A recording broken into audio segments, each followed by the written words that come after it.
Boa tarde, todas e todos. É com muito prazer que eu vou, muita alegria, muita nostalgia, que eu vou mediar essa mesa aqui, mesa 4, encerrando o primeiro dia de trabalho, migração, refúgio e desafios para a participação social. Agradecer, primeiramente, ao convite, à organização do evento. É emocionante estar aqui com vocês, realmente me toca muito, porque há 10 anos a gente começou isso em 2013, com Camila aqui, e nessa sala aqui especialmente, depois a gente mudou para outra sala ali maior, o fórum e tudo que a gente construiu até agora, né? Então é muito bacana ver isso, esse movimento, né? Esse ciclo se renovando, a pesquisa como foco, né, nas migrações transnacionais. E, enfim, hoje também matando um pouco a saudade da aula com o professor Morra, né, que ele falou um pouco sobre o livro novo dele. Enfim, especialmente também depois dessa retomada democrática da vitória que a gente tem, né, no nosso país, né? Então também marca muito isso depois de termos uma pandemia aliado a um genocida, né, que contribuiu e muito, né, para a morte de muitas e muitos no nosso país. Então, sem anistia também, né, então, Bolsonaro na cadeia, mais uma vez, então, relembrando que a gente precisa demarcar também no espaço público, na Universidade Pública de Resistência e Luta. Buenas. Isso posto, eu vou abrir, então, aqui para as falas nesse momento. Eu vou seguir a ordem que está já ali, né? No primeiro momento eu vou apresentar aqui a Jaqueline Bertoldo, que foi minha colega, a gente trabalhou junto lá na Universidade Federal de Santa Maria, hoje eu trabalho na Universidade Federal de Pelotas. Ela vai apresentar a pesquisa dela, a Universidade como Refúgio, Oportunidades Educacionais para Pessoas Refugiadas no Contexto das Américas e da Europa. Logo em seguida, a Cláudia Ribeiro Defende vai apresentar também o tema sobre a integração de imigrantes nas cidades e o acesso à moradia, Cláudia, que é da PUC São Paulo. Integração de imigrantes, isso, exato. Depois, Guilherme Silva Pires de Freitas, que é da USP, Universidade do Estado de São Paulo, vai apresentar um trabalho entrevistas semi-estruturadas com jogadores da Copa dos Refugiados e Imigrantes, discutindo a identidade, integração social e através do esporte. E para finalizar a mesa, Rosana Aparecida Beninger e Jocelyn Marli Utrera Ávila, tá certo? Obter um passaporte venezuelano, trâmite sem fim. E ela que é da Unicamp. Então, abro a mesa, o debate, para a Jaqueline apresentar o trabalho dela. Vou também fazer o papel aqui de chato, que é 10 minutos, né? E, enfim, todas têm uma ótima apresentação e depois a gente abre espaço a perguntas. Pode ser o... Oi. Bom, boa tarde, pessoal. Me chamo Jaqueline, estou vindo da Universidade Federal do Paraná. Primeira vez na FRJ, né? Então, obrigada pela acolhida e pela oportunidade de estar participando com vocês no evento. Eu também estudei outra área, não sou da comunicação, minha área do direito, né? Toda a formação, então também... né, a migração, eu acho que é isso, né? Um espaço necessariamente interdisciplinar, não tem como a gente falar de um lugar só. Então, é muito bem-vinda essa contribuição de todas as áreas, né? Então, trazer um pouco da perspectiva daquilo que a gente também discute nessa área do direito, né? E bom, o tema que eu vou apresentar, assim, rapidamente, hoje aqui, é um pouco do trabalho, né, de pesquisa e também de extensão e de atuação com a parte, né, com o tema das políticas de acesso e permanência à educação superior para pessoas migrantes e refugiadas no Brasil. E faz algum tempo, né, que eu me interesso, trabalho com esse tema, né, desde lá na UFSM, né, hoje também encontrei vários colegas aqui do Migrate, foi uma alegria, onde eu comecei a trabalhar, me interessar com essa temática, né, e agora no doutorado também na Federal do Paraná, continuo trabalhando com essas intersecções, assim, entre educação, migrações e direitos humanos. Então, rapidamente, assim, né, esse trabalho da Cátedra Sérgio Ribeiro de Mello, eu acho que, imagino que a maioria esteja familiarizada, mas caso alguém não esteja, rapidamente, assim, a gente tem, né, hoje, já faz algum tempo, assim, já faz, eu imagino que mais de 20 anos, quase, de Cátedra, imagino que sim, que é uma parceria, né, que foi criada entre várias universidades brasileiras e o Acnur. E aí, a partir dessa parceria, né, se iniciou uma série de atividades em diversas áreas, tanto pesquisa, ensino e extensão, para promover, né, direitos humanos, para trazer algum tipo de envolvimento das universidades, esse papel da universidade com relação a esse público, a essa população. E aí, dentro dessas atividades, uma delas é a criação dessas políticas, né, dessas vagas, ou políticas mesmo para poder garantir de alguma forma, né, mínima que seja, infelizmente, mas para garantir de alguma forma opções, né, para acesso e permanência no ensino superior. E aí, dentro desse contexto, assim, né, que é um pouco do meu interesse já há algum tempo, eu trabalhei, né, já com 2 pesquisas maiores, assim, digamos, sobre esse tema, e que foi a primeira, né, durante o mestrado, quando eu conversei com os estudantes, né, recém-ingressantes lá no UFSM, e a gente conseguiu identificar uma série de questões e de desafios e uma série de problemáticas, né, que se envolvem, né, não só nessa trajetória, até pensar o acesso, né, que é tão não pensado, né, tão impossível quase do ponto de vista prático, do ponto de vista das políticas, né, como pensar esse sujeito, né, que é um migrante, que normalmente, né, e necessariamente é o trabalhador, então como pensar ele num lugar que ele não é o seu lugar, digamos assim, né, pensando nessa migração sul-sul, que não é esse lugar primeiro, né, que é o lugar da educação. Então, depois, né, de pensar essas políticas, depois de tentar efetivar essas políticas, aí a gente entrou, né, conversou com muitos migrantes, e aí, depois dessa etapa, a gente pensou assim, o que nós podemos fazer agora, depois de identificar tantos desafios? E aí a gente decidiu fazer uma outra pesquisa, que é pensar um pouco em buscar práticas que estavam acontecendo e que estavam, né, de alguma forma, sendo implementadas também em outros países. E aí um pouco, né, dessa segunda pesquisa que eu fiz, né, nesse primeiro momento, mais uma sistematização, foi de algumas experiências, né, que a gente estava encontrando, assim, que outros países também faziam para executar da mesma forma como o Brasil, para poder, né, de fato, criar algum tipo de mecanismo, né, de facilitação, de possibilidade de ingressar no ensino superior e de permanecer. E aí, basicamente, assim, né, pensar o ensino e o acesso ao ensino superior, né, não somente a partir da nossa realidade local, né, mas também tentar de alguma forma dialogar com outras realidades para encontrar um pouco daquilo que a gente pode ver de desafios, daquilo que a gente pode ver de possibilidades comuns também. E aí, né, um pouco assim também dessa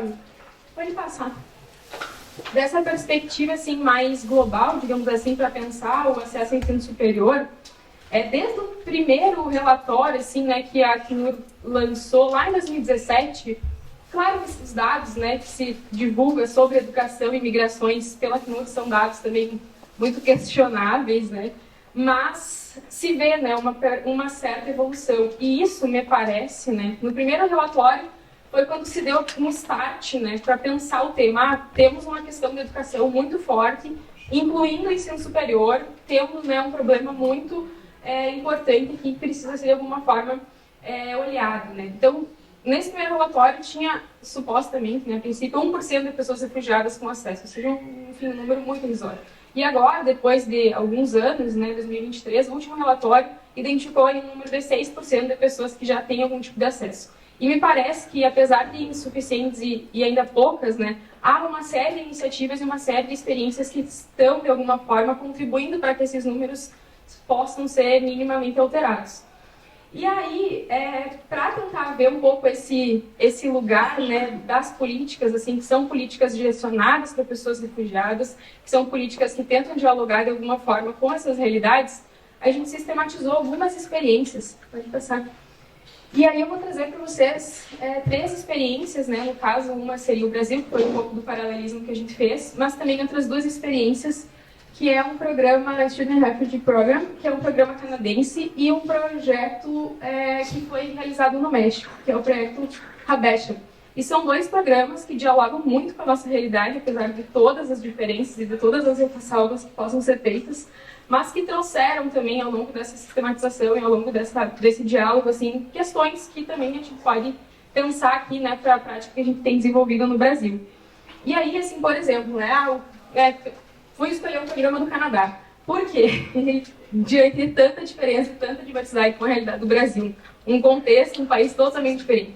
Mas, no final do estudo, me trouxe algumas questões e que eu acho que valeram a pena, assim, o olhar para esse programa. Basicamente, assim, esse é um programa que é desenvolvido pelo governo canadense, né, e eles financiam jovens que não estão ainda no Canadá, mas que estão em outros locais de primeiro asilo, para que possam ir estudar cursos de graduação, né, e aí conseguir residência permanente para ficar no país após a conclusão das atividades.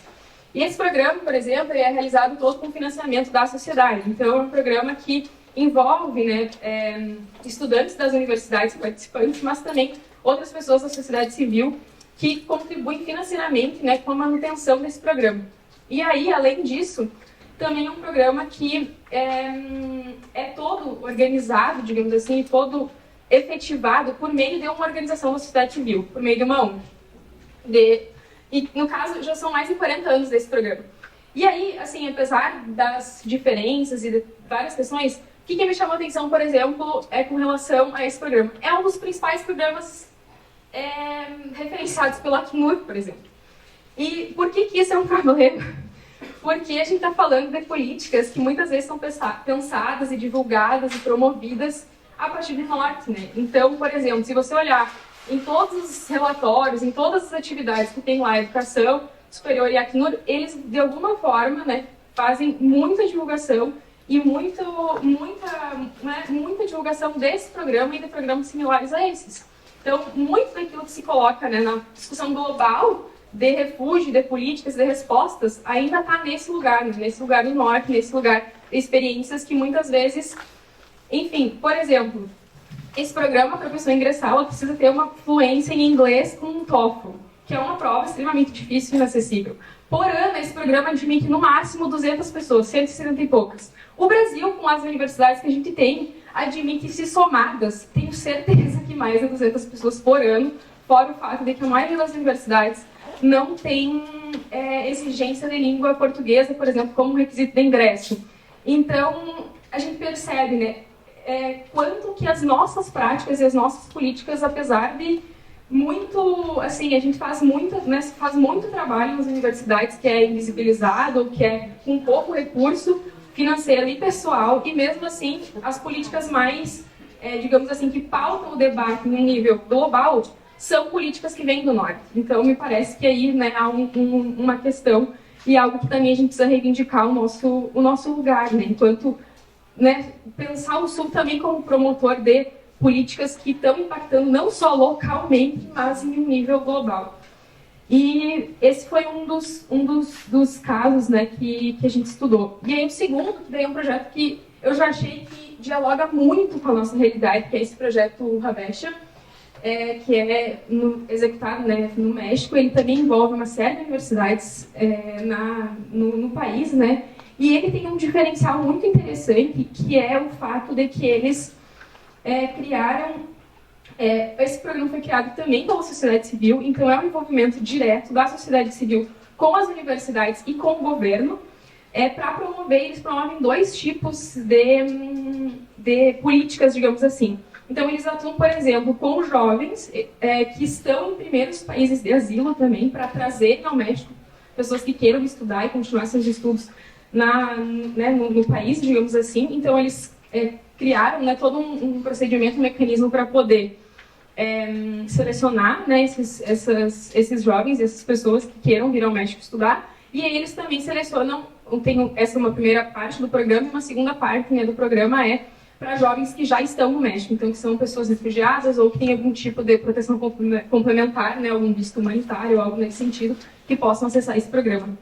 E eles, né, já tem um diálogo, assim, se a gente for, né, depois de estudar um pouco sobre ele, tem um diálogo muito forte com aquilo que a gente tem feito aqui no Brasil, né? Eles também têm, por exemplo, todo um modelo de proporcionar o aprendizado de língua portuguesa durante o primeiro ano da estadia dos estudantes no México. Então, por exemplo, durante todo esse primeiro período, eles não têm acesso ao curso que eles escolheram diretamente para cursar. Por exemplo, eles vão passar por um processo de estudo do espanhol, digamos assim, e também de alguns outros tipos de atividades, né, para poder, de alguma forma, ir preparando, fazendo esse processo de integração, de inserção e inclusão dentro da universidade, né, dentro da sociedade mexicana como um todo. E também, né, acho que algo interessante que diz para nós isso, essa relação, né? Então não é somente nas universidades, mas também essa relação com as organizações da sociedade civil e do governo. E aí, né, basicamente, já vou concluindo. E aí um pouco desses programas, né, que a gente foi tentando fazer esse paralelismo com a nossa prática aqui nas universidades brasileiras, né, com a Cátedra Sérgio Vieira de Mello e um pouco daquilo que tem sido feito, né, e aí me trouxe, né, muitas dessas reflexões, né, a gente ainda tem uma série de desafios para resolver ainda aqui, né, uma série de questões que ainda não foram enfrentadas de forma mais latente, né, a gente estava até conversando hoje, né, o quanto que ainda tem muitas universidades que pensam as vagas para pessoas migrantes a partir da ideia de vaga remanescente, a partir da ideia de vaga ociosa, né, então como que a gente muda essa lógica para pensar que não é favor, né, para pensar que ofertar ou que pensar numa política dessa é algo sério, é algo que de fato precisa ser um reconhecimento de um direito e não simplesmente algo que está, né, enfim, naquilo que sobra ou naquilo que resta. E da mesma forma, né, pensar também muito sair dessa lógica, né, de pensar o sujeito migrante ou esse sujeito estrangeiro na universidade como daquilo que ele pode dar de benefício, né? Então muito se reproduz isso, porque agora a gente tem internacionalização, então a gente precisa incluir imigrantes e refugiados. Não é por conta da necessidade de responder uma demanda que é externa, né, que a gente precisa responder essas questões. Mas, enfim, né, são algumas questões, não vai dar tempo de concluir. Pode falar? Mas, enfim, né, esse debate, sim, foi um pouco daquilo que eu quis trazer, né, e aí também eu trago algumas sugestões, algumas ideias, assim, de pensar mesmo a partir, né, desse estudo, dessa comparação entre os diferentes países, entre alguns pontos fortes e algumas questões, é isso, né? Pensar a partir do Sul, como que a gente pensa as nossas políticas e a resposta ao refúgio, não a partir do Norte, mas a partir da nossa realidade, e como que isso também se coloca num debate que não é só local, mas é global. A gente tem o Fórum Global de Refugiados que vai acontecer ano que vem, né? E de que forma é possível que, enquanto políticas, enquanto países do Sul, né, a gente também esteja presente com as nossas práticas, que são extremamente importantes, extremamente potentes. E acho que ter esse olhar amplo, às vezes, contribui para esse tipo de pensamento, né? E aí pensar também, acho que algo que me trouxe muito essa pesquisa é isso, como que a universidade pode ser esse lugar que dialoga não só dentro dela, né, mas dialoga também com as outras organizações, dialoga com os outros atores que estão pensando e que estão, de alguma forma, envolvidos com a temática migratória. Então, como né, a gente amplia um pouco esse trabalho da universidade para além disso, né, eu já passei por algumas organizações em algumas situações, né, e nunca, né, eu vejo muitas organizações preocupadas com a integração socioeconômica, mas eu nunca vi muito poucas organizações preocupadas. Claro, tem uma série de ações com relação a ensino de português, mas nunca essa relação entre, né, as organizações e a pauta do acesso ao direito à educação mesmo, né, é muito menor esse diálogo, muitas vezes provavelmente porque não chega, né, nem do lado nem do outro. Então, de alguma forma, como que se potencializaria isso, né, a partir de um diálogo entre as organizações e os diferentes atores? E eu acho que seria isso. Desculpa o atrapalhado um pouco do tempo, mas é isso. Obrigada, pessoal.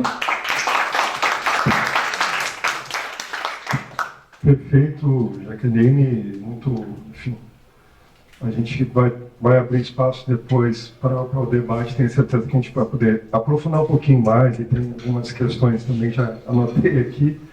Agora eu passo a palavra, sem mais delongas, para a Cláudia Ribeiro Defende, da PUC São Paulo, que vai falar sobre a integração de imigrantes nas cidades e o acesso à moradia. Obrigada. Boa tarde. É um prazer muito grande estar aqui. Meu nome é Cláudia Defende, eu sou assistente social, sou mestranda do programa de pós-graduação em Serviço Social da PUC São Paulo. Atuo como assistente social na área da migração e serviços de atendimento e referência para migrantes há 7 anos. E acho que o meu tema de pesquisa, a pesquisa que eu trago, é a minha pesquisa em curso no mestrado, minha dissertação de mestrado, e ela caminha muito de mãos dadas com a minha trajetória profissional. Para mim é muito especial estar aqui também, porque uma das pessoas que mais me incentivou nesse processo foi a primeira coordenadora do CRAI São Paulo, quando eu trabalhei. Ela foi quando eu atuei como assistente social, e ela é daqui do Rio, então acho que junto com a imigração dela para São Paulo, eu também me apeguei um pouquinho ao Rio, e hoje ela me acolhe aqui também, a Sábia Cordeiro.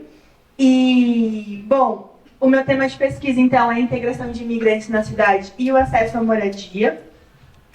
Eu venho pesquisando, na temática da migração, as políticas públicas e sociais, as políticas migratórias, e acho que esse é um período muito precioso. Esses últimos 7 anos em que eu comecei minha trajetória profissional foram também os 7 anos em que as políticas migratórias vêm caminhando, e muito, né? Então, eu também, outra pesquisa que eu tenho feito é o mapeamento de quais são os municípios brasileiros, os estados brasileiros que têm instituído políticas para imigrantes, e atualmente, nesse ano de 2023, a gente tem acompanhado as iniciativas para construção da política nacional, depois de 5 anos da nova lei da migração.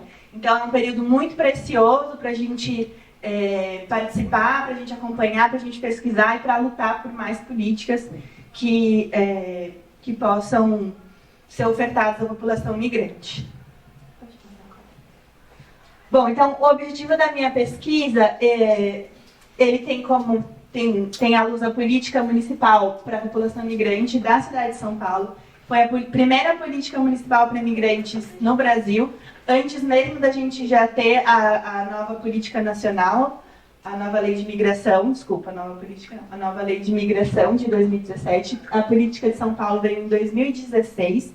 E quando ela veio, São Paulo já tinha grandes e importantes iniciativas para a população imigrante, como o CRAI, Centro de Referência e Atendimento para Imigrantes de São Paulo, também o primeiro equipamento público no Brasil, pensando o atendimento para a população imigrante. Já tinha centros de acolhida específicos para a população imigrante, no âmbito da Secretaria de Assistência e Desenvolvimento Social. E já tinha a coordenação na Secretaria de Direitos Humanos, a coordenação de políticas para imigrantes.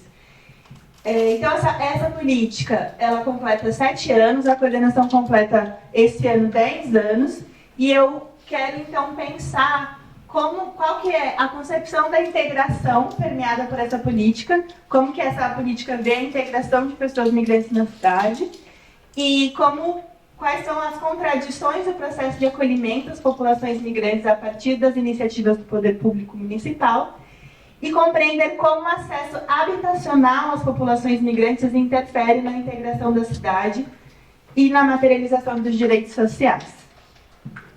Caminhando um pouco também com que a Jaqueline trouxe, também pensar nesse sentido. Bom, muitas iniciativas importantes vieram nos últimos 10 anos, pensando na integração socioeconômica das populações migrantes, pensando o acolhimento inicial. Mas hoje, passados 10 anos, ou pensando na política, passados 7 anos, como essas populações estão se integrando nas cidades? Principalmente numa cidade na dimensão de São Paulo. A gente quando eu trabalhei então no CRAI São Paulo, que foi de 2017 a 2020, eu consegui instituir um projeto muito importante de acompanhamento de imigrantes em ocupações de edifícios ociosos na região central, sobretudo. Isso vinha com uma justificativa de: bom, a cidade tem centros de acolhida específicos para a população imigrante, são equipamentos públicos. Esses centros de acolhida, eles recebem imigrantes recém-chegados e que podem ficar, em média, 3 meses nesses serviços para, então, buscar moradia autônoma. E depois, como é que eles conseguem acessar o mercado imobiliário, como é que eles conseguem, de fato, ir para moradia autônoma? E aí ficava um vão que é muitas vezes preenchido pelas ocupações, pelos movimentos de moradia ou não, por ocupações espontâneas, não organizadas, o que levava as populações migrantes a estar num outro lugar de maior vulnerabilidade ainda, de maior desproteção, por também não conhecer a dinâmica do acesso habitacional, as disputas por terras, disputas pelos edifícios e o funcionamento dos movimentos de moradia. Mas hoje, na minha pesquisa, na minha dissertação, eu tenho analisado também como as populações migrantes já não estão mais só na região central, principalmente desde 2018, com a interiorização de venezuelanos, que tem sido recebida principalmente por centros de acolhida, que são no extremo da cidade, extremo sul e extremo leste, já estão nas margens da cidade e regiões metropolitanas, em ocupações de terreno e também, mais uma vez, essa dinâmica, sem acesso à água, sem acesso à eletricidade e sem saber qual é a disputa que ocorre naquele território pelo lugar onde ela está, sem saber do que se trata uma reintegração de posse. E ainda, o meu objetivo principal da pesquisa é pensar como esse não acesso habitacional também vai impedindo de acessar outras políticas importantes para a integração.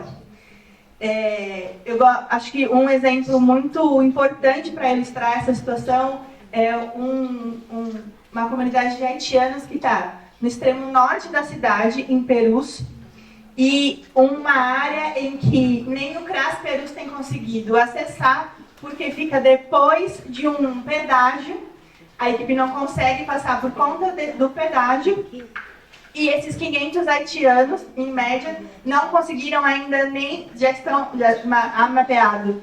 Foi identificado pela equipe que eles estão já há muitos anos nesse espaço, mas não acessaram nem sequer o cadastro único ainda, que é uma primeira ferramenta, uma porta de entrada para benefícios sociais, para a assistência social, que também é uma porta de entrada para as demais políticas, e por conta de estarem num extremo da cidade que não dialoga, não faz uma integração e não permite a eles um direito à cidade efetivado. Além disso, também está vizinho a um assentamento do MST e que, de certa forma, também tem causado outras dinâmicas de conflito, porque não foi possível alinhar ainda uma integração ou não entre os movimentos, quais são as diferenciações de disputa daquele território.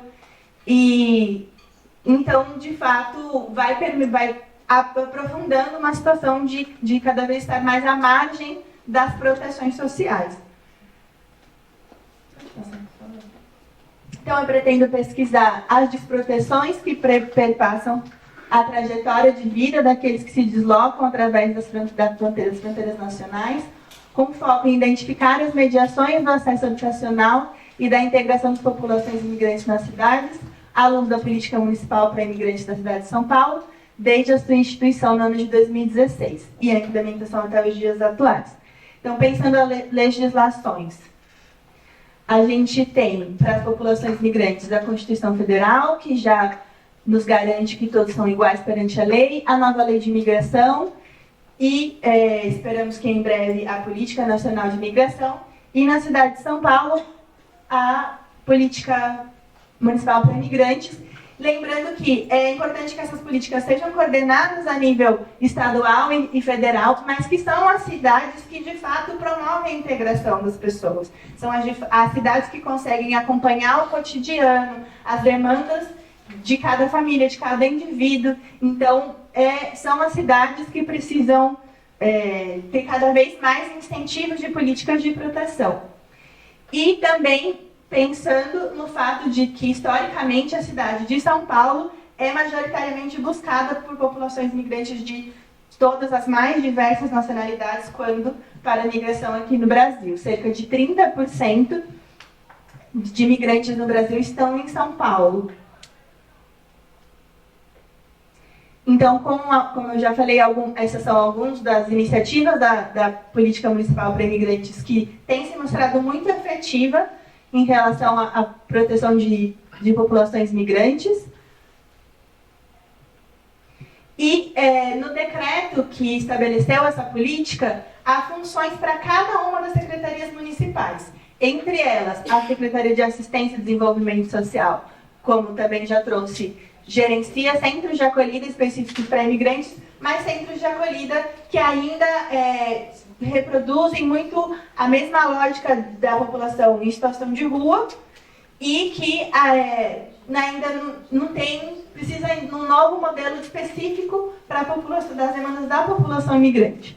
E o decreto também traz as competências da Secretaria de Habitação, que deve promover o direito à moradia digna para a população imigrante, uma abordagem que compreenda tanto a moradia transitória, de curto, médio ou longo prazo. Então, a minha pesquisa tem a premissa de que a moradia é um fator preponderante para o pertencimento à cidade, enquanto as políticas migratórias não contemplarem o acesso habitacional, a gente não vai ter nenhum avanço na perspectiva dos direitos humanos.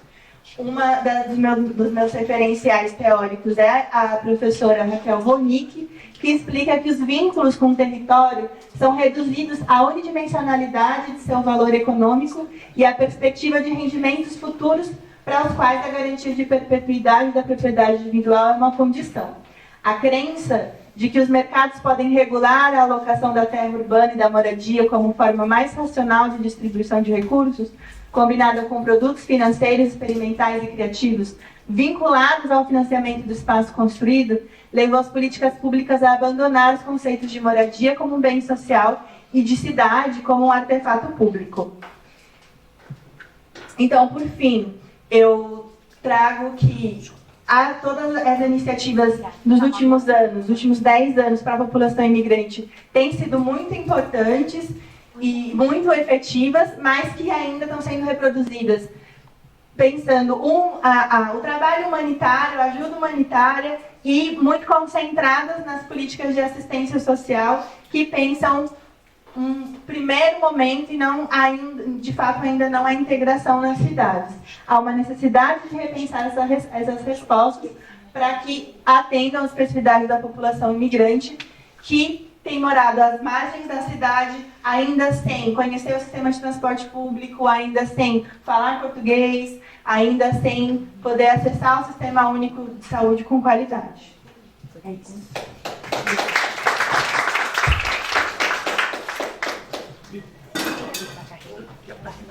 Pode ser. Sem muita formalidade, mas vamos lá. Meu xará, Guilherme Silva Pires de Freitas, ele vai apresentar o trabalho Entrevistas Semi-Estruturadas com jogadores da Copa dos Refugiados e Imigrantes, discutindo identidade e integração social através do esporte, perspectiva aí a partir do esporte. Por favor, Guilherme, que é da USP. Vai marcando tempo também. Bom, boa tarde a todos e todas. A segunda vez que eu estou participando do fórum, né, do simpósio. No ano passado eu participei online, trouxe um pouquinho também dessa pesquisa que eu estou desenvolvendo. Se quiser, pode ir a vou deixar o resumo aqui, né, para vocês lerem enquanto eu vou me apresentando. No ano passado eu trouxe um recorte da pesquisa, né, focando mais no campo de identidade.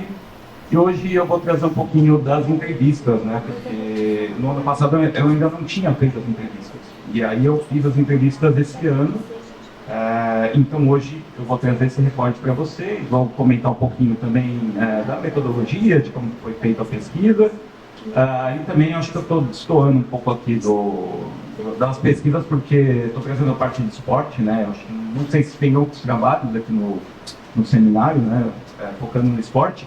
Mas o meu interesse no esporte também se dá pelo fato de eu ser jornalista, né? Eu sou formado em jornalismo, trabalhei muitos anos também cobrindo eventos esportivos, então eu conheço muita coisa do meio, né? O meu mestrado também eu trabalhei com questão de identidade e migração no esporte, e aí agora eu tive a ideia de trabalhar com a Copa dos Refugiados. Pode passar, por favor. Fiz aqui só uma breve introdução, mas acho que não é muito meio que chover no molhado aqui, né? Porque são números, eu acho que todo mundo está habituado, né? Os números do Acnur, do CONARE, né? Então são esses números mais recentes que a gente teve aí publicados esse ano, né? No meio do ano.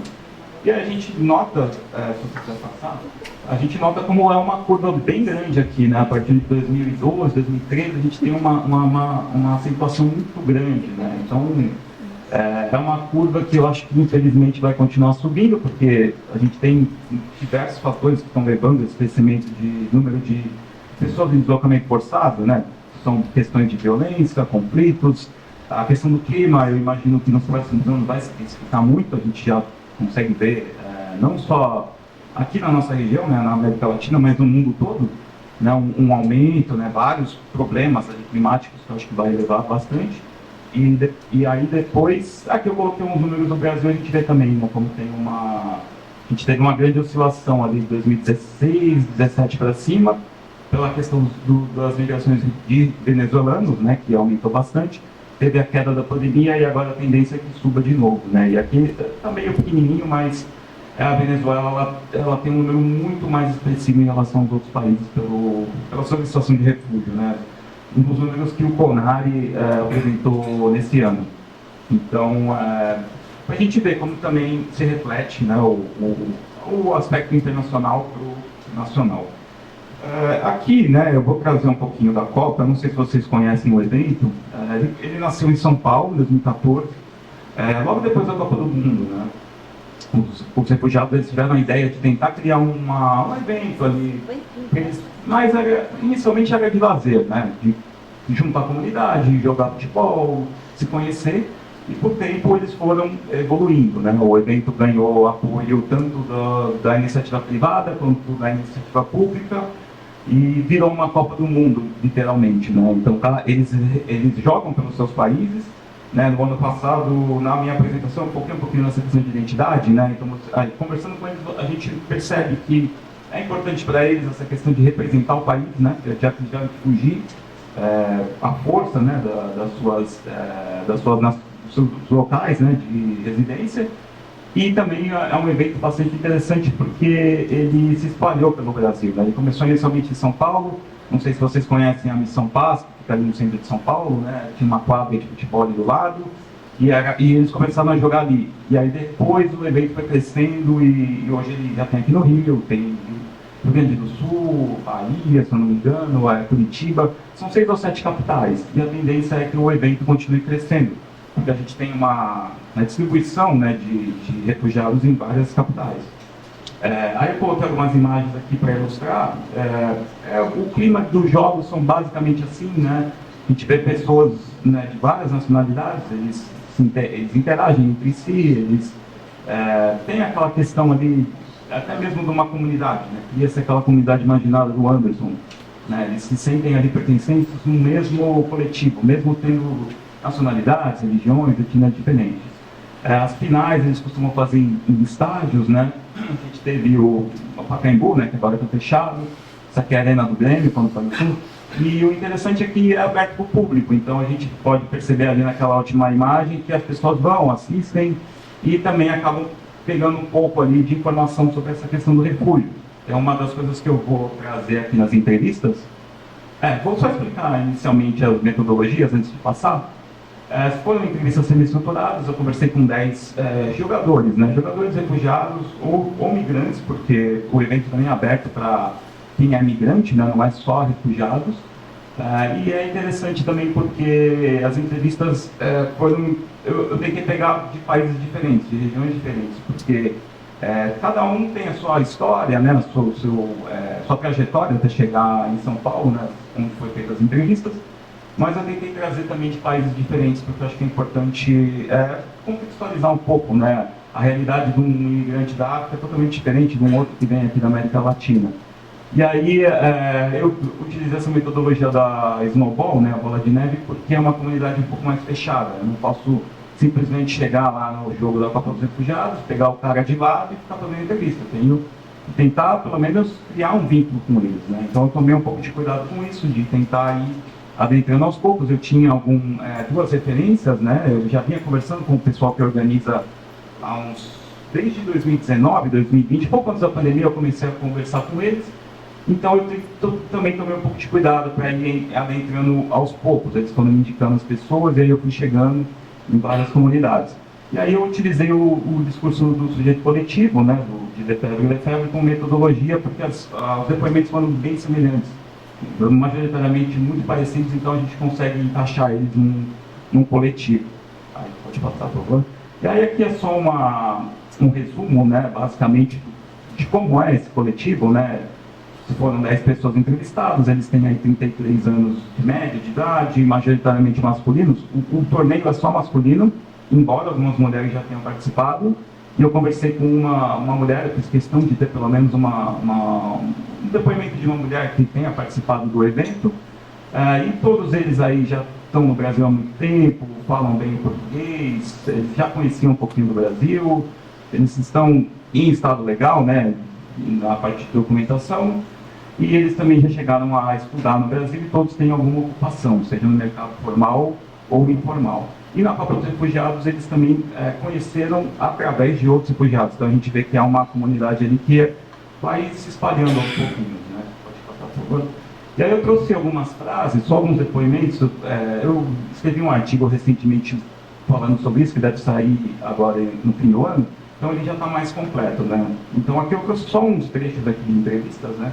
Então é interessante porque quando eu perguntei 4 pontos-chave, né, que estão aqui, coloquei 2 aqui e 2 no próximo slide. Então, essa questão dos motivos da solicitação de refúgio vai variar bastante, né, porque os refugiados mesmo, eles vão falar, não tive escolha, eu vim para o Brasil porque foi a única oportunidade que eu tive. Eu conversei com um rapaz da Síria e ele me disse, eu abri o visto humanitário, eu não queria vir para o Brasil, eu queria ir para o Canadá, Estados Unidos, mas abriu o visto humanitário para os sírios, então eu vim.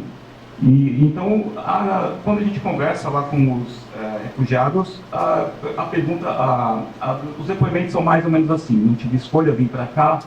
Já os imigrantes mesmo, alguns já tinham um pouco de conhecimento, já tinham alguns planos para vir para o país, e todos ali também falando da documentação, né, de como que é burocrático, né, o processo de visto, de documentação, né, de ter o RNE, depois também a questão do refúgio mesmo, né, de ter o status legalizado. As questões de dificuldade, 2 pontos assim que foi bastante destacado, 3, né, na verdade, a questão do idioma, principalmente para aqueles que não falam português, né, a gente sabe que português não é uma língua fácil de se aprender, ainda mais quando, na situação que eles vêm para cá. Teve a questão racial, principalmente dos imigrantes refugiados africanos. Eles tinham essa questão de, lá fora, ter essa imagem do Brasil como um país harmonicamente racial, de todo mundo assim se dando muito bem. Isso foi muito comum com quase todos, mas quando eles chegaram aqui, eles viram, né, a realidade de como é, e ainda mais eles que têm a questão de estarem vindo de fora, não conhecerem bem o país. Então foi uma coisa bem interessante. Essa palavra choque cultural, choque foi bem presente nesse depoimento. E a questão da alimentação também, né? Teve um trabalho hoje de manhã falando sobre essa questão da alimentação. Eu lembrei um pouquinho de alguns depoimentos, né? De se adaptar. E tem totalmente essa questão, né, da alimentação também ser um instrumento muito forte de identidade, né, para essas pessoas. Pode passar, por favor. E aí os outros 2 últimos tópicos, essa questão da percepção, né, eu perguntei para eles como que eles enxergavam, como que na visão deles os brasileiros representavam, né, o que os brasileiros representavam para eles, né. E todos eles foram muito bem, assim, utilizaram palavras positivas para descrever os brasileiros, né, como acolhedor, alegre, mas todos bateram nessa tecla de que o brasileiro não entende as questões de imigração, né, o conhecimento é muito pouco. Né, de confundir, né, a questão. Eu estava conversando com um rapaz da República Democrática do Congo e quando ele veio para o Brasil foi bem na época dos haitianos, né, que tinha aquela onda maciça, e ele constantemente era confundido com haitianos, mesmo ele explicando que ele vinha de outro país, falava outra língua, né, eles falavam lá Lingala, né, um dialeto lá uma das línguas oficiais, né, da República Democrática do Congo, e aí ele também falando, né, justamente essa questão da percepção, né, de colocar um refugiado como uma pessoa ruim, porque ele fugiu do país. Então, tem essa questão, né, que eles dizem que os brasileiros ainda reforçam muitos estereótipos. Né. E, por fim, né, a questão da Copa dos Refugiados, né, a questão do esporte e lazer, que é uma dos pontos centrais, é de tentar compreender como que essas atividades podem, de certa forma, ajudar nesse processo de integração quase todos os depoimentos também elogiando a questão do esporte como um meio importante, né, de integração, de fortalecer a questão de identidade, de comunidade, e que foi positivo para eles, porque eu percebi também que muitos deles têm vínculos entre eles, né? Então, conversei com um rapaz de Angola e ele me falou, se não fosse essa Copa, eu jamais teria contato com comunidade síria, comunidade boliviana. Então, essa Copa também ajudou a meio que comunicar, né? Criar os vínculos entre essas diversas nacionalidades.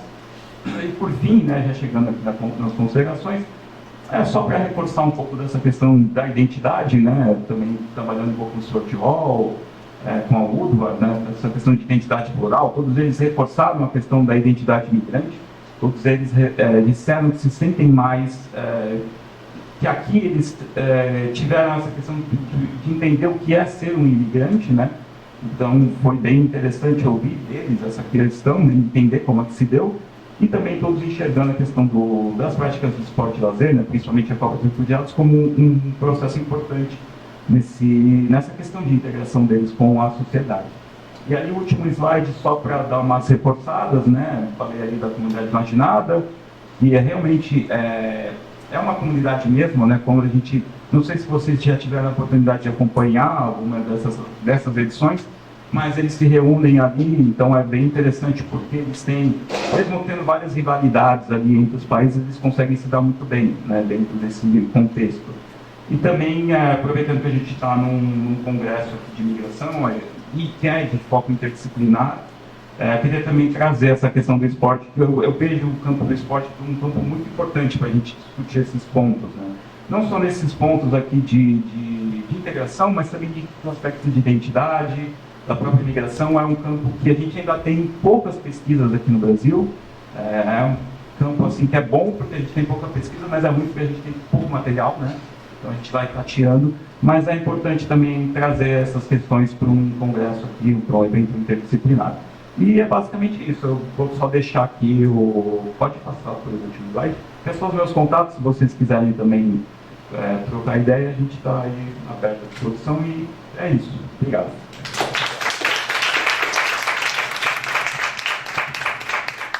Muito bom, Guilherme. Só um parênteses assim que a sua fala me fez lembrar, obviamente a gente pode discutir agora depois, uma das falas mais emblemáticas que eu lembro, assim, no tempo, quando eu estava fazendo doutorado aqui, eu tinha um colega que, enfim, acabei ajudando e auxiliando como orientador, ele estava fazendo mestrado, era de São Tomé e Príncipe, e ele me falou uma coisa que eu nunca mais esqueci, que ele falou, descobri que era negro no Brasil.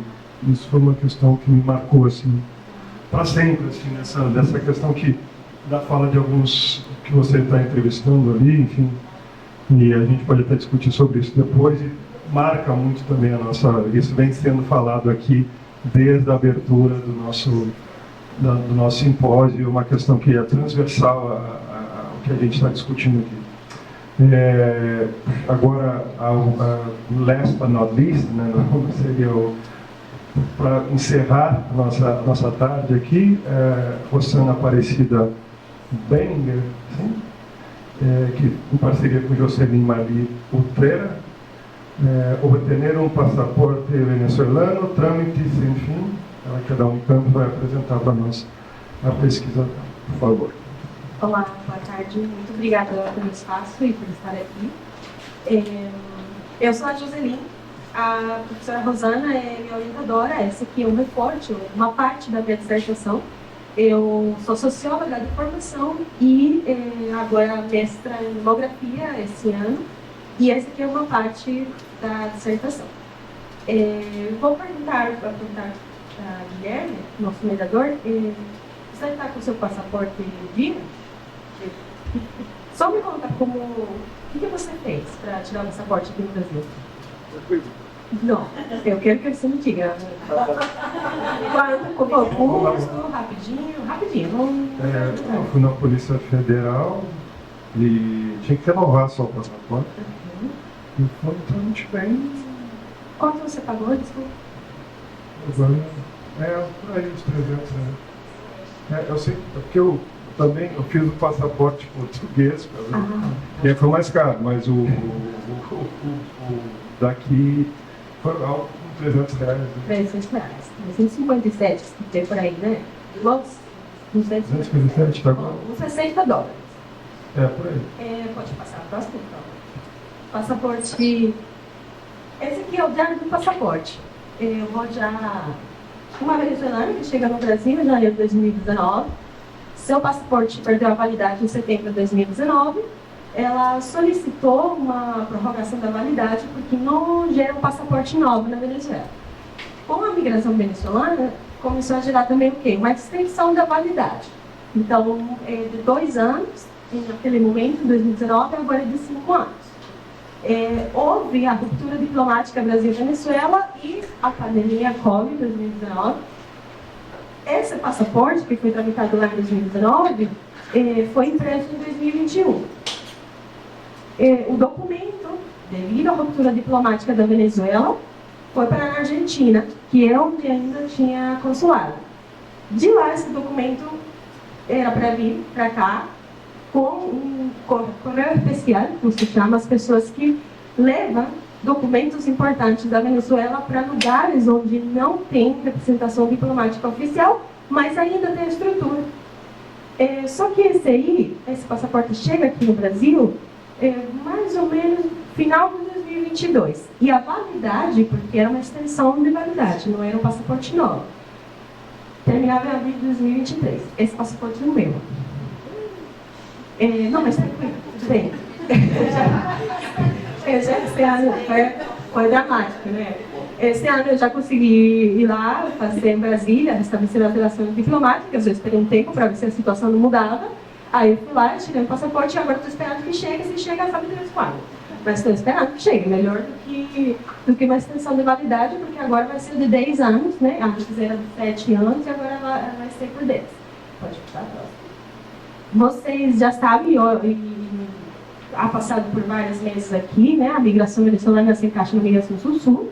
São mais de 7 milhões de pessoas fora da Venezuela. Isso equivale a 20% da população total, tá? Com estimações do censo de 2011. Ela se encaixa na migração sul-sul, porque 80% desses migrantes estão na América Latina e Caribe. A migração, o conceito que eu usei na minha dissertação foi o conceito da Jane McAdam, que foi a migração em contexto de crise, entendendo a vulnerabilidade do fluxo. Novamente, entendo isso como uma migração pessoas que migram com suas vulnerabilidades. E, finalmente, como essas pessoas se mobilizam, elas se encontram com a implementação de medidas de segurança e controle por parte de países da América do Sul. E, finalmente, lá, a obrigatoriedade de um passaporte, né, ou a prescrição de exigir um passaporte, apesar de existirem materiais internacionais, como o processo de Quito, que permitem, mas não permitem a entrada, permitem a realização de trâmites para regularização migratória dentro dos países que firmaram o acordo com passaportes vencidos, mas não permitem a entrada. Pode passar. De acordo com o Passport Index, né, 71 países ao redor do mundo aceitam o passaporte venezuelano sem visto. 52 países exigem visto na chegada ao país. 72 exigem visto independentemente do motivo da viagem. E cada um desses vistos tem um custo. E para a pessoa que está migrando com uma condição econômica não tão favorável, isso é uma barreira.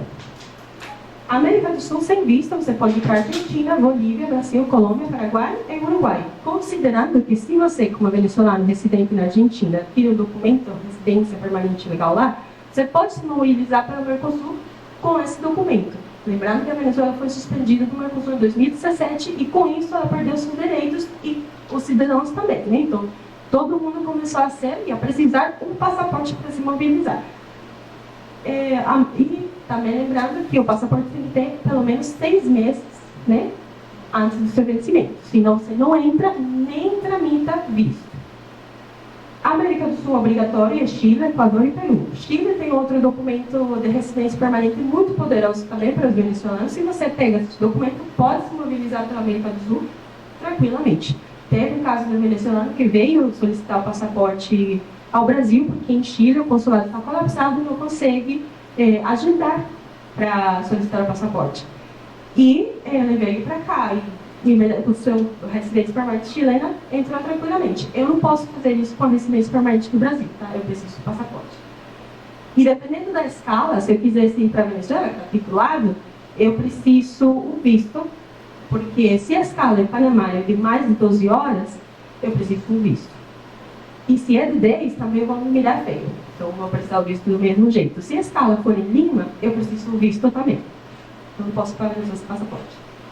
América Central do Norte, onde temos Costa Rica, Salvador, Estados Unidos, Guatemala, Honduras, México, Nicarágua e Panamá. Pode passar, por favor? Aqui é uma parte bem importante. O passaporte brasileiro ficamos em R$300, certo? E você pode ir para vários lugares sem precisar de visto. E ainda pode utilizar seu RG para passar pelo Mercosul. O venezuelano tem que pagar, no estrangeiro e também na Venezuela, $216. Isso, de hoje, 1.100, mais ou menos. Pouco menos, pouco mais. Só que aí tem um problema. No Brasil, a gente tinha o consulado de São Paulo e de Recife, que foi isso que eu entrei em contato, o resto eu não me lembro. Mas agora está só em Brasília embaixada, então você tem que ir para lá. Isso que significa mais custo. Passagem, estadia, e você não sabe se vai dar certo porque o sistema pode estar fora do ar. Também você não sabe se o funcionário vai estar no dia dele, porque pode confundir seus dados, isso gera um outro problema, e você vai ficar sem documento. Então você pagou $216 para nada. É importante destacar que aqueles outros dinheiro que eu paguei, como eles imprimiram, mas não chegou até mim, não tem problema, assim, eu perdi esse dinheiro volta para a pessoa. E tem gente que paga, como está o problema do consulado de Ottawa, que não é um consulado como tal, porque não tem relações diplomáticas, mas é uma estrutura que está lá e recebe os venezuelanos.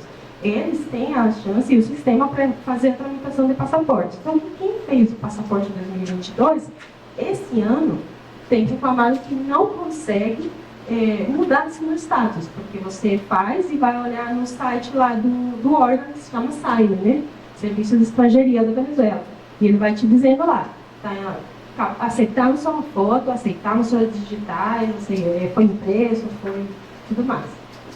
Via Ottawa, ele não consegue chegar a ser impresso. Então, tem um monte de gente que fez o trâmite por Ottawa, no Canadá, e não tem simplesmente resposta nenhuma sobre o passaporte.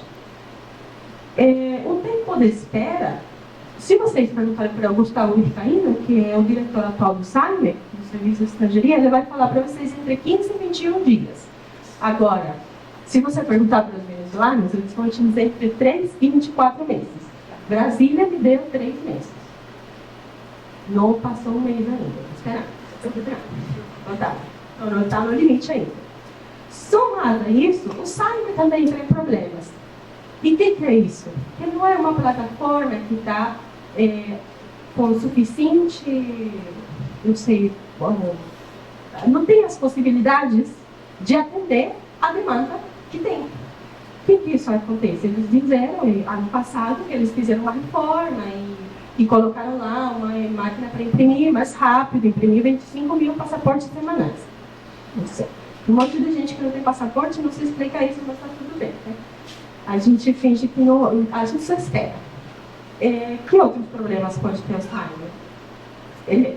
Erros. Pode simplesmente dizer que o sistema não aceitou sua digital, não processou o pagamento e paga você de contar. Quem está no estrangeiro paga, além disso, $120 para o serviço aranceiro consular. Essa é a cara do SAIME, é um novo sistema, apesar de que ele está assim, novo, né, ele está funcionando exceto para Ottawa e alguns países como o Chile, que está colapsado o sistema. Como a gente se vira? A gente tem um grupo no Facebook que chama Passaportes Venezuelanos no Exterior. Aí a gente joga e vai resolvendo entre todos, porque até a forma de pagamento é importante. Você não pode pagar com a American Express, tem que ser Mastercard ou Visa.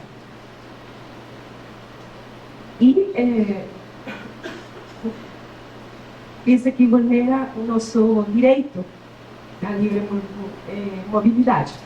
Importante lembrar, o difícil que é ter tanto tempo sem ficar longe do seu país e sem possibilidades, mesmo tendo as condições de pagar. Né? Obrigada.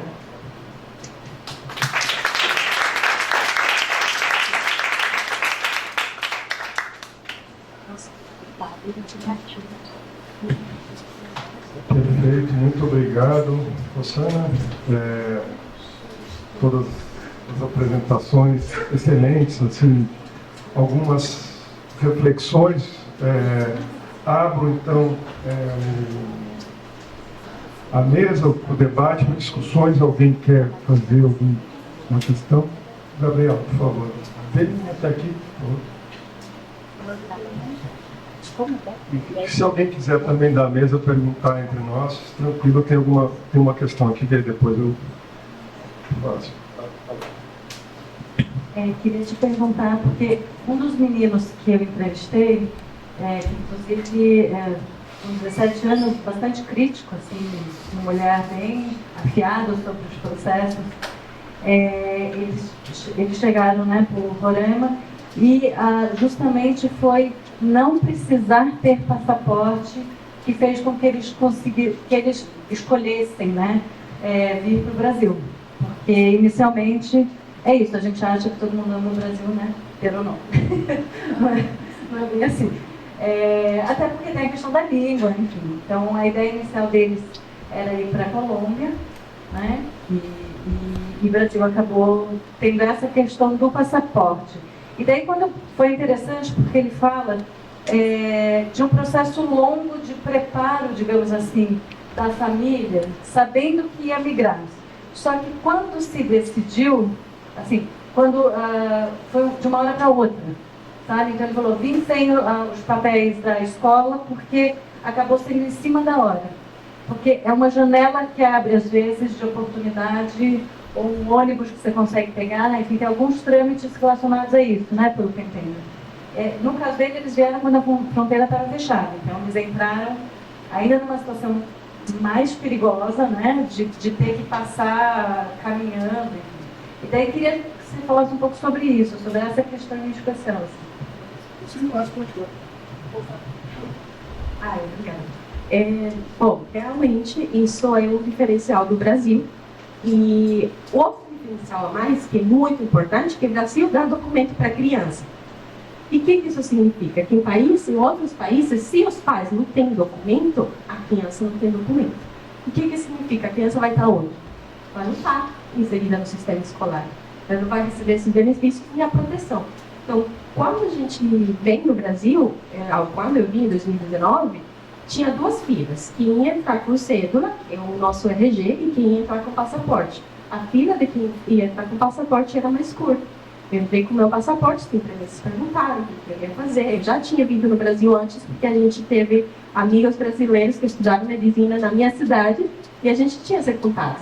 E aparece a oportunidade de bem. E o que você faz? Você vai, né? Não tem essa possibilidade de você estar num lugar e conhecer alguém que te mostra o lugar. Então, certamente, essa travessia da fronteira sem passaporte facilita muito, muito a migração. O que acontece depois, né? Algumas pessoas esperam para adquirir a nacionalidade, que você adquire um passaporte, e aí você se mobiliza. Para a Venezuela, você não consegue ir sem seu passaporte. A única possibilidade sem passaporte é solicitar um salvo-conduto que tem um custo de $60. Então, você ainda tem que pagar. É bem complicado. Ou você se arriscar e fazer a travessia através da fronteira e passar sem ser registrado. Isso é um perigo, porque até 2018, no site do Saime, no velho site do Saime, eu saía como que eu estava na Venezuela, tendo 4 anos sem pisar lá. E é complicado, né? Como eu faço meu trâmite aqui? Como eu pago, então, $60? Bem complexo. Só para entender, eles que chegaram sem passaporte, o dia que eles forem para a Venezuela de volta, eles têm que emitir o passaporte antes, porque senão eles não entram lá. Ou eles entram pela via irregular, né? Eles passam sem ser registrados, entram de novo sem ser registrados. Então, isso não é o ideal, né? Nunca vai ser o ideal. É possível, mas não é ideal. E você pode entrar aqui até hoje na Venezuela e aceita seu passaporte lá na Polícia Federal para você fazer seu regulamento migratório. Mas não seria o ideal você tendo a possibilidade, né?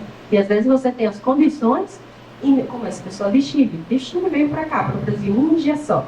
Você tem a possibilidade, ele tem o dinheiro, mas o sistema não colabora, o sistema está colapsado lá para Chile. Eu perguntei isso porque eu fico pensando crianças de volta, quer dizer que você vai ter que produzir muito dinheiro para emitir o passaporte, para conseguir emitir o passaporte deles.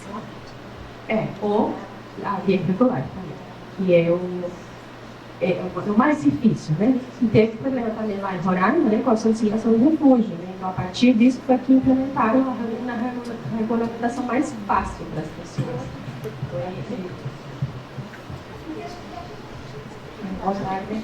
Eu tenho uma pergunta para a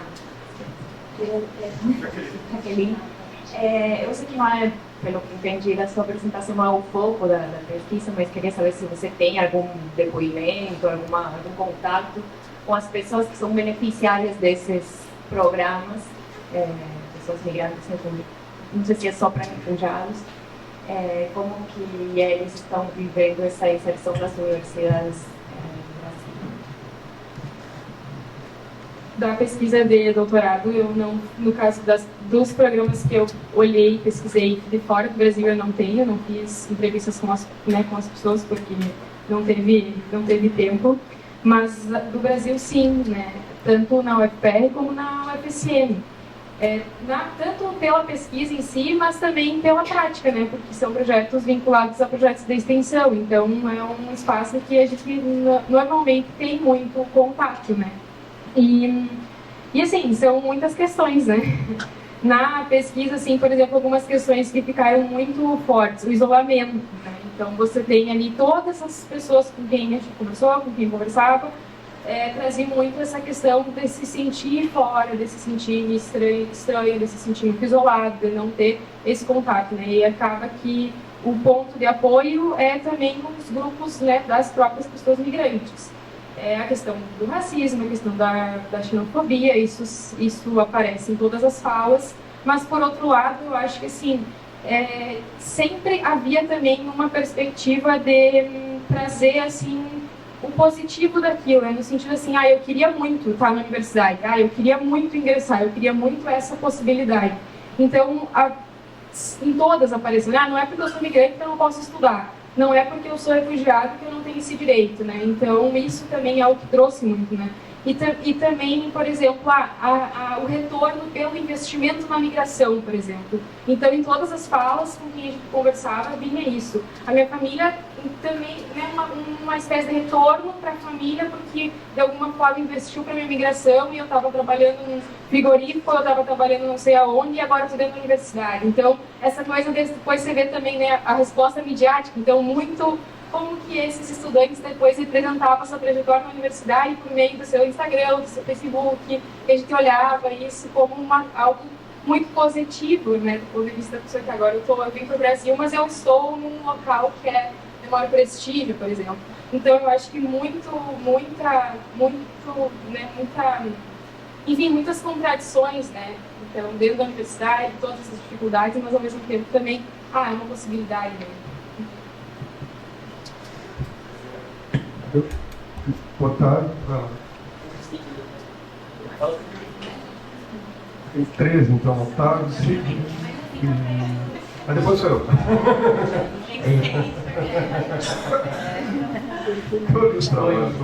Boa tarde, Otávio. Eu vou fazer uma pergunta, porque eu acho que essa é a mesa ideal para se perguntar isso. Responda quem se sentir à vontade. Essa é uma mesa que fala de direitos, né? Direitos de acesso à educação, moradia, ao lazer, à participação social e documentação. E surgiu uma notícia, uma portaria do dia 26, aí a gente, até o grupo de Esportics tomou nota, uma matéria da Folha de São Paulo. No caso dos afegãos, é uma portaria no dia 26, que diz que os afegãos, né, vão ter o risco dificultado aqueles que não tiverem acesso a um abrigo, né, por conta de uma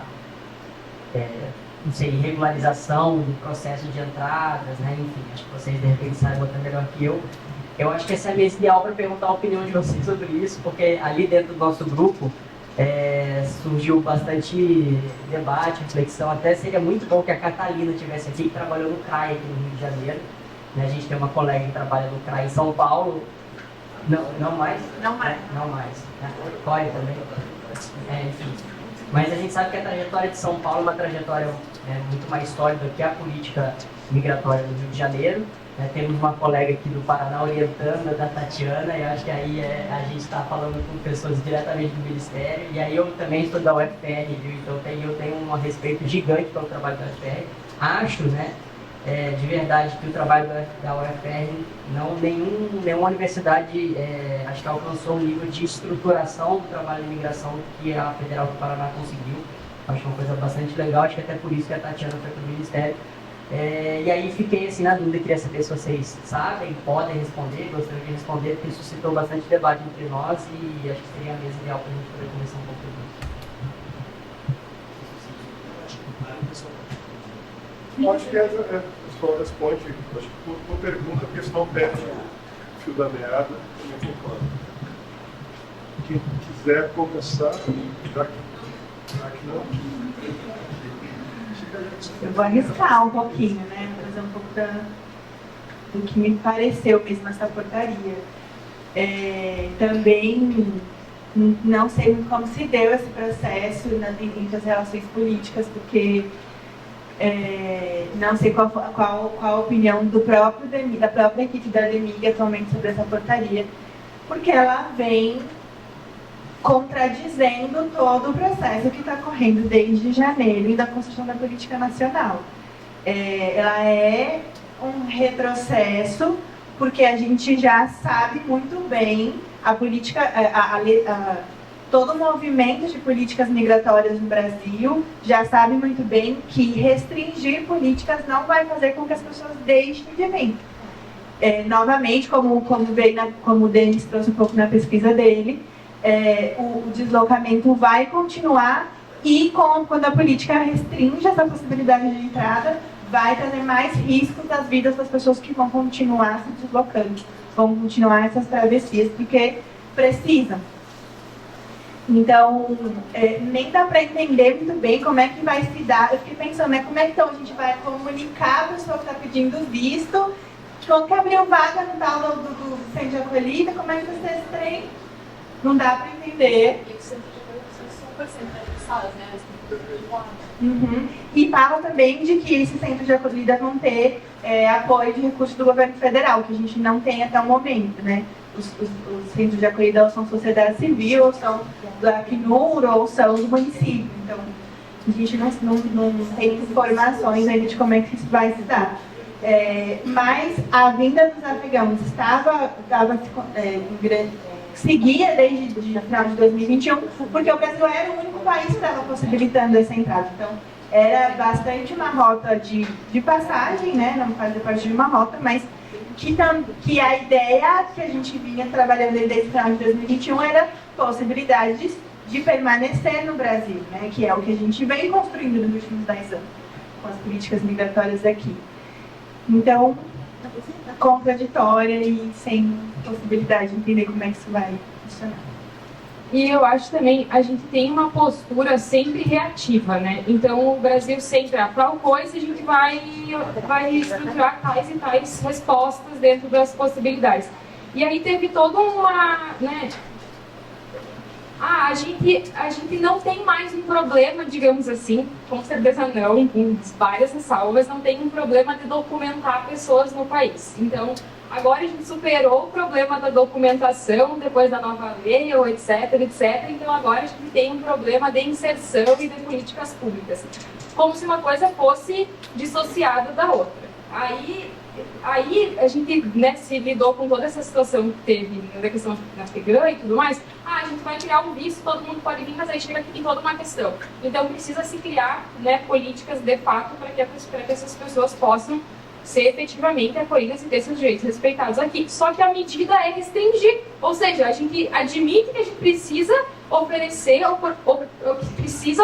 serviços e políticas adequadas, efetivas. A gente vem ver, né, situações de imigração com extrema vulnerabilidade socioeconômica, mas ao invés de a gente criar isso ou de alguma forma, né, criar algum tipo de mecanismo, a gente vai lá e restringe, porque agora você pode vir para tais condições. Então, assim, né, me parece um pouco estranho a postura de... É contra-intuitivo, né? Contra, sei lá, é contra qualquer tipo de de reconhecimento do direito da pessoa, né? Tanto a mobilidade, como a permanência, como aos seus próprios direitos humanos. Eu acredito que é uma barreira, né? Uma barreira muito direta, muito clara. A gente não pode esquecer aquilo que está escrito lá na bandeira, né? Ordem e progresso. Então, de alguma forma, essas políticas, ao ver a situação do Afegão, que a gente não viu nas notícias lá quando o prefeito, né, impediu a chegada deles nos ônibus, as autoridades estão se vendo colapsadas, não aprenderam nada das experiências das ondas migratórias anteriores, dos haitianos e dos venezuelanos, e em lugar de avançar, de continuar avançando com uma lei migratória fantástica, que ainda tem suas ressalvas, também tem, mas tem avanços, o Brasil tem muitos avanços, tem um país possível, a professora Rosana sempre fala isso, né, que é um país possível, e os migrantes nem sempre ficam aqui, às vezes é simplesmente uma parada, uma rota para outro lugar. E em lugar de nós continuar ajudando as pessoas, né, oferecendo essa possibilidade, simplesmente houve um retrocesso. Eu penso, tem duas questões assim para se colocar também, aproveitando o debate. Primeiro é sempre pensar o lugar do direito, né, nesse sentido que as leis sempre vêm depois de algo que acontece. As leis sempre, essa é a lógica, e tentar entender a lógica disso, né? E a partir dessa lógica também tem uma questão de pano de fundo, que são as relações internacionais, que é o lugar do Brasil, como aí pode ser que as respostas estejam nesse sentido, porque com o Afeganistão nessa lógica que eu acho que a resposta pode estar aí. Eu vi ano passado, assim, realmente não vi o que de fato está dizendo isso, mas talvez, intuitivamente, pode ser que a resposta esteja ou uma das possíveis questões. Mas o colega tem uma pergunta agora e mais uma pergunta lá, por favor. A questão do microfone para ser gravada ali, por isso que não dá para ser sem microfone. Bom, boa tarde a todo mundo, parabéns pelas apresentações, muito interessantes. Vou fazer uma pergunta para o Guilherme, que na apresentação dele me chamou a atenção quando ele está nas impressões, né, dos entrevistados sobre a sociedade brasileira, ao mesmo tempo que muitos acham que o Brasil, sociedade brasileira, é um país acolhedor, também tem que muitos brasileiros, acham que os refugiados são pessoas ruins. Então, como é que ele trabalhou essas contradições nesses discursos de expressão oral, algo que é natural também das falas, né? Como diz a Ecleia Bossi ou o Portelli também. Enfim, as mesmas pessoas disseram isso, são pessoas diferentes, e como é que ele trabalhou com essas variações do discurso durante as entrevistas? E para a Jocelyn, rapidinho, eu sei que a gente está em cima do tempo, só se der tempo também. Não, né? Tá, então. Tá bom. Fica para a próxima. Agora a gente tem que sair da sala. Depois está a pergunta dela. A mesa termina teoricamente, oficialmente, 4h20. Mas ainda E a gente, no máximo, 4h30. 4h30 a gente tem que passar. Vou ser rapidinho.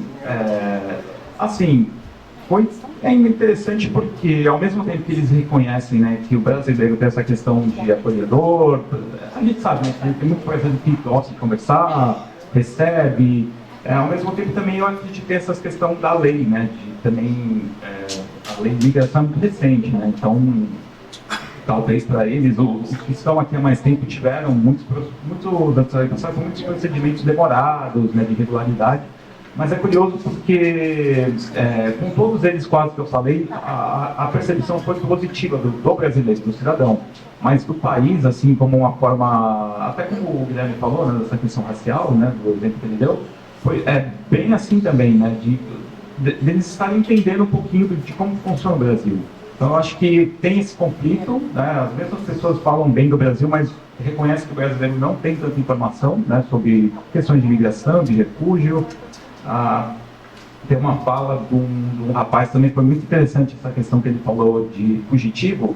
Ele falou, quando eu falo para as pessoas que eu sou refugiado, eles acham que eu fugi do meu país, que eu sou um criminoso, que eu fiz alguma coisa errada.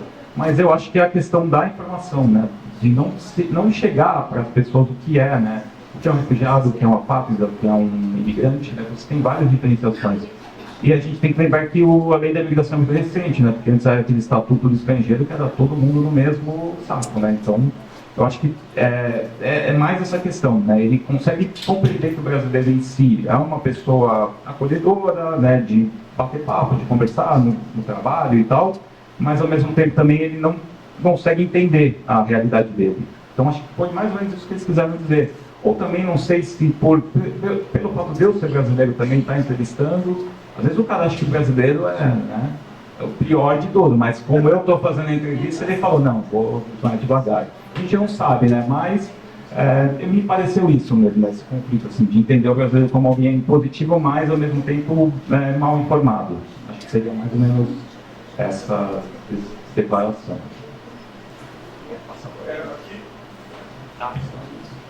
Eu sou a Marília e acho que tirando a pesquisa da Jocelyn, que fala mais sobre direito à mobilidade, a pesquisa de vocês ela perpassa a integração, né? A integração pelo esporte, pela cultura, a integração por mecanismos estruturais do Estado e de universidades. Né? E aí, pensando assim no olhar de vocês como pesquisadores, né? Porque acaba que a gente tem essas políticas de integração, um pouco menos a que o Guilherme apresentou, mas que a Cláudia e a Jaque apresentaram.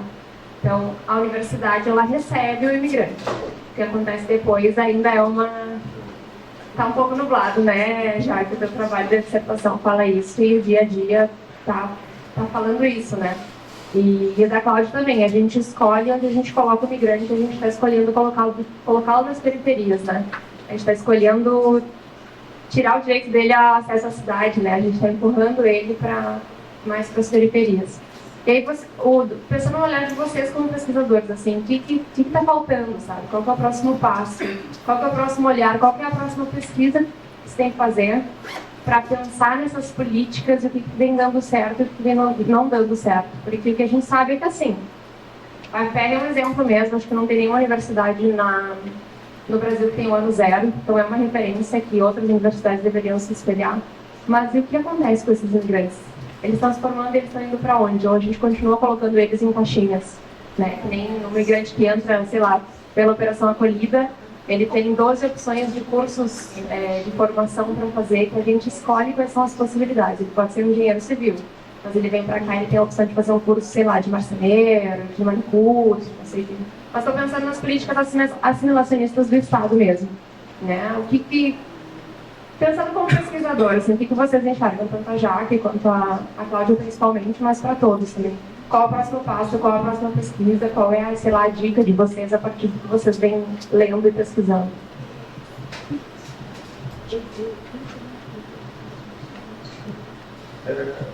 Sim, é bem fácil isso, aí a gente encerra a sua pergunta.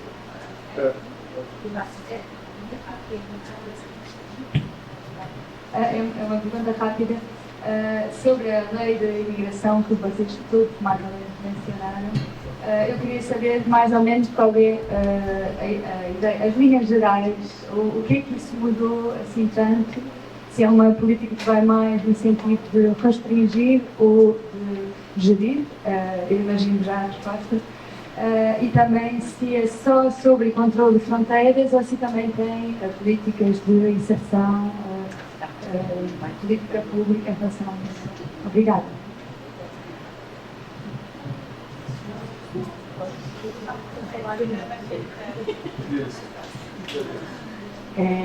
Bom, eu acho que as duas perguntas englobam bem, são dentro do mesmo tema. Me parece que assim como quando a gente vai fazer a pesquisa bibliográfica, no campo da atuação, dos equipamentos de ponta e da construção das políticas, ainda é muito novo pensar a integração de imigrantes nas cidades.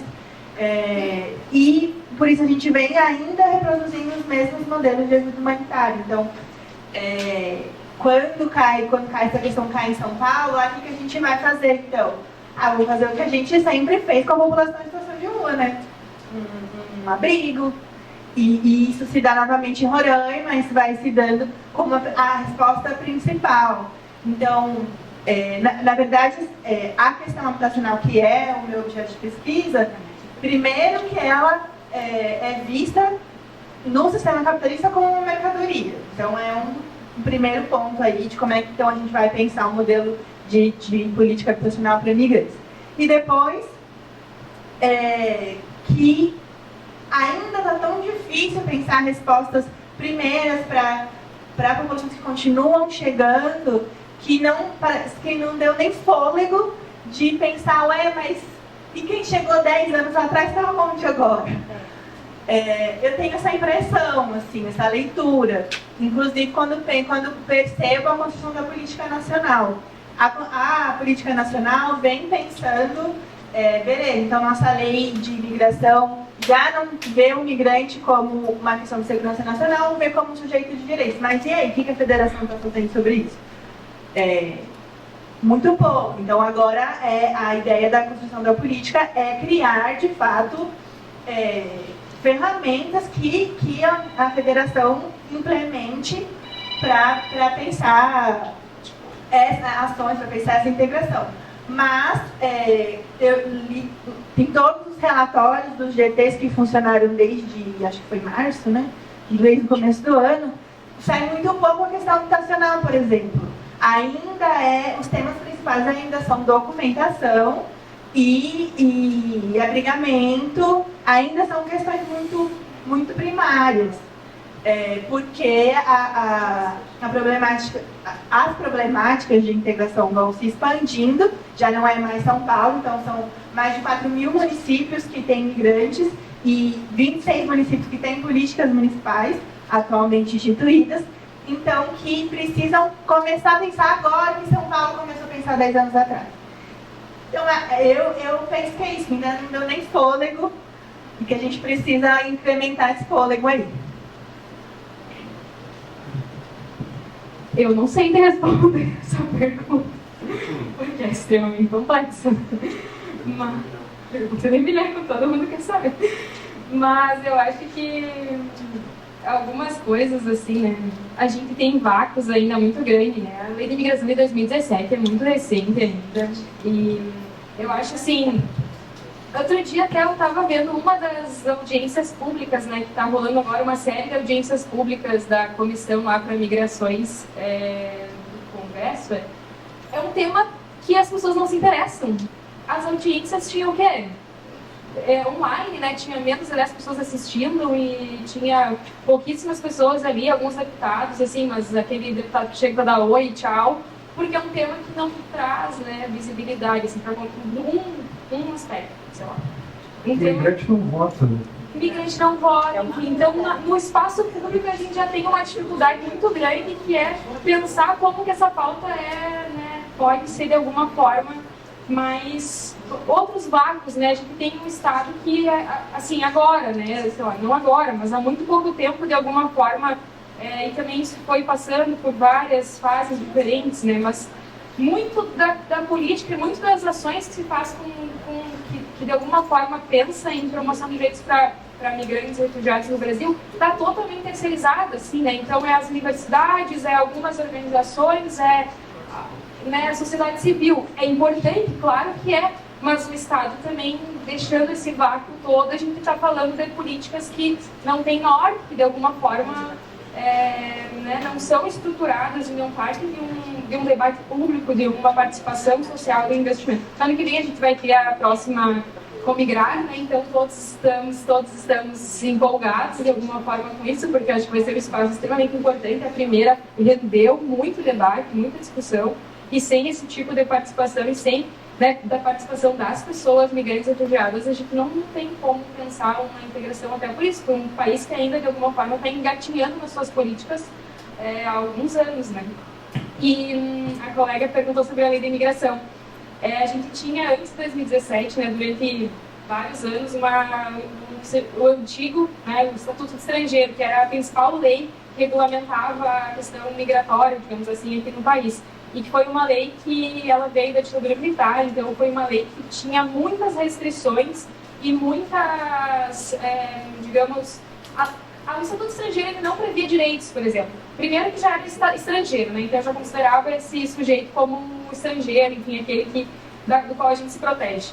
Então, toda uma racionalidade pautada nesse lugar, né, da segurança, e não previa nenhum direito, né? Então, era uma série de restrições. Por exemplo, na questão da educação, tem um inciso lá nessa lei que estava em vigência em 2017, que a pessoa, para se matricular na escola, tinha que ter um documento válido, senão não podia se matricular. E quando concluir o ensino, o estabelecimento tem que enviar para o Ministério tal a informação sobre aquela pessoa. Então, toda uma base de controle, assim, né, de restrições.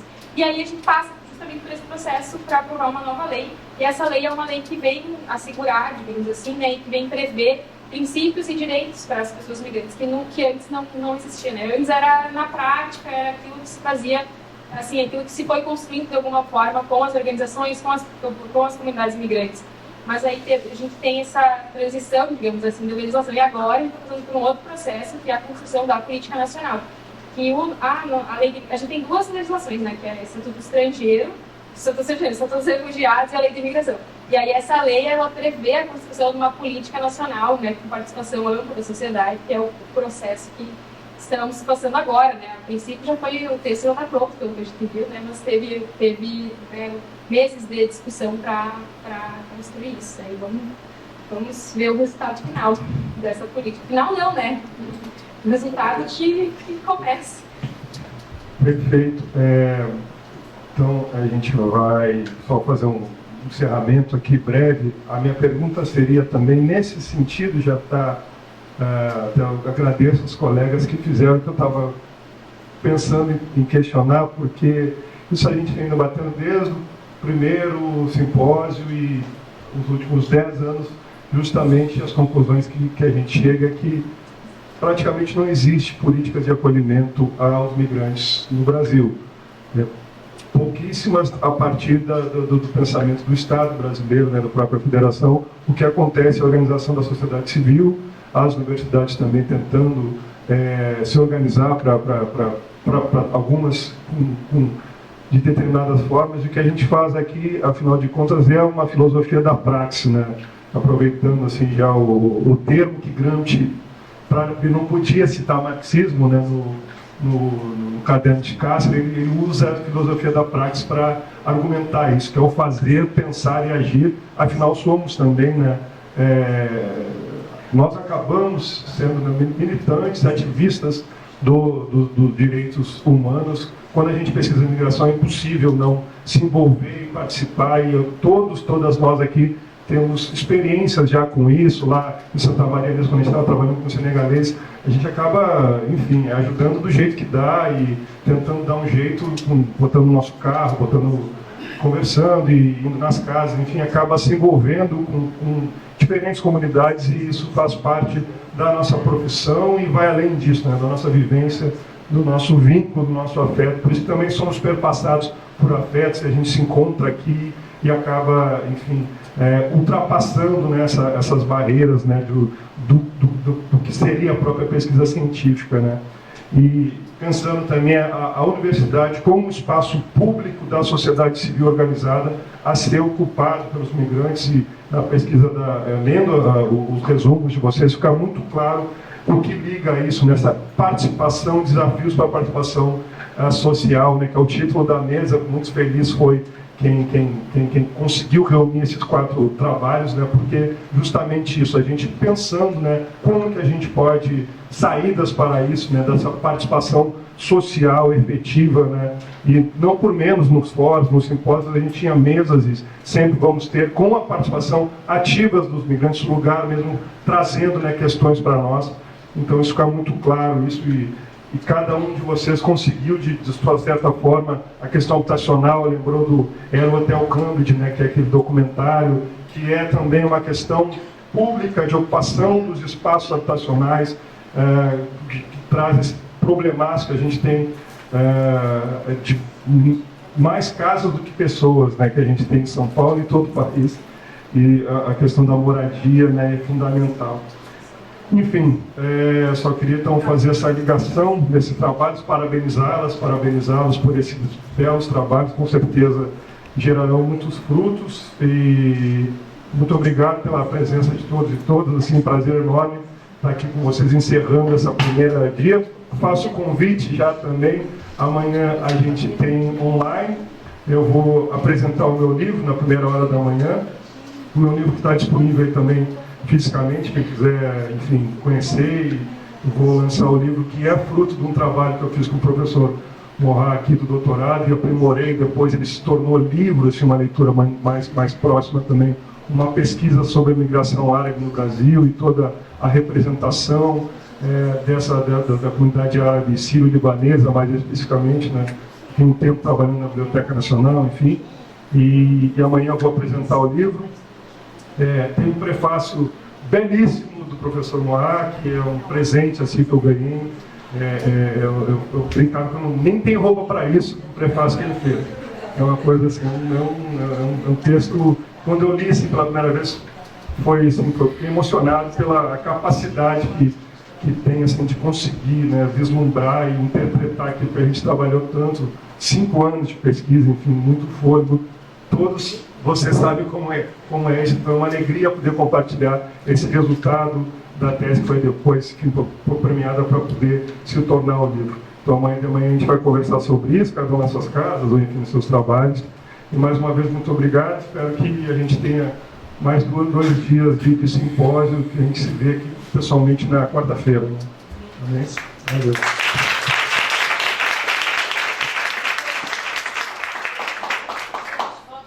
Quatro e meia.